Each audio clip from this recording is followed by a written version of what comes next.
और देखिए नेटो की तरफ तैयारी कर रहा है, दूसरी तरफ रूस के ओरियोल में यूक्रेन ने अटैक किया है।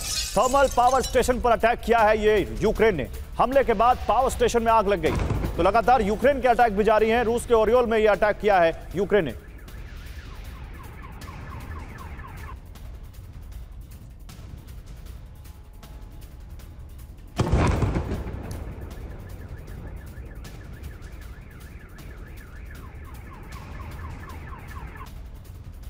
और इस बीच एक और बड़ी खबर आ रही है। रूस ने एक बार फिर अपनी ताकत दिखाई है। रूस ने युद्ध के मैदान में अपनी ताकत किस तरह से दिखाई बताते हैं आपको। रूस ने एक बार फिर अपनी ताकत दिखाई है। न्यूक्लियर आइस ब्रेकर फ्लीट का वीडियो साझा किया है, दिखाया है न्यूक्लियर आइस ब्रेकर फ्लीट का वीडियो साझा कर कि अपनी उनकी क्षमता किस तरह की है। रूसी आर्मी ने इस वीडियो को जारी किया है।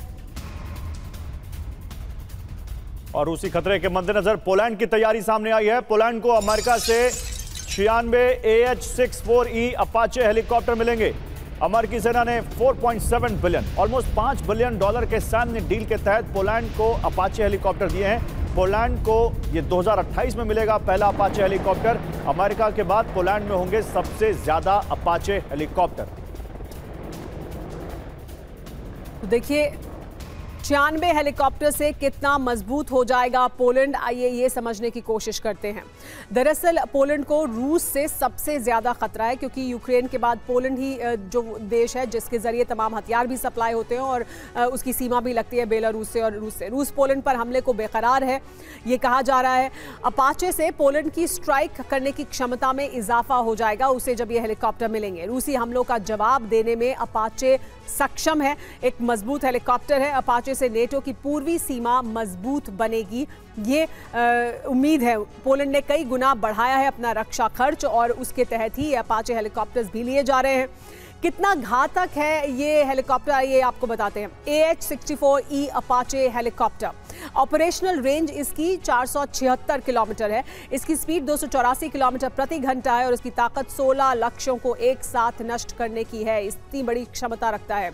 लॉन्गबो रडार 256 लक्ष्यों को एक साथ ट्रैक भी कर सकता है।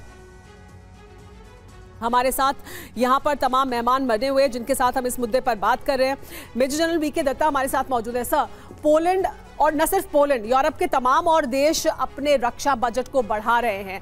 ये खासतौर पर अमेरिका की तरफ से, डोनाल्ड ट्रंप की तरफ से उन पर दबाव भी था कि आप बढ़ाइए और उनको ज़रूरत भी अब लग रही है कि हमें अपने आप को और मजबूत करने की ज़रूरत है। क्या वाकई उसके बावजूद जिस तरह से वो अपनी तैयारियां कर रहे हैं वो रूस के सामने टिक पाएंगे? क्या हम अगर कंपैरिजन करें तो किसका पलड़ा भारी दिखाई देता है? देखिए, ऐसा है कि डोनाल्ड ट्रंप ने नाटो को बोला कि आप अपना रक्षा बजट बढ़ाएं, 5% तक लेके जाएं। 5% कह देना बहुत आसान है, लेकिन 5% का कैपेबिलिटी को बनाने में बरसों लग जाते हैं।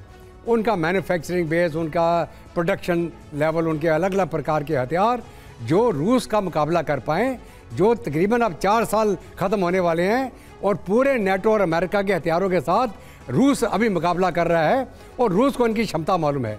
तो इस हालात में अगर 5% ये अपना डिफेंस बजट बढ़ाएंगे, इनको 2-3 साल लग जाएंगे अपनी क्षमता को ज़मीन के ऊपर लेके आने के लिए। और दूसरा क्या है कि जो यूक्रेन को सपोर्ट किया जा रहा है, ये नेटो जो है वो हथियार खरीद के यूक्रेन को देंगे और अमेरिका नेटो को हथियार बेचेगा।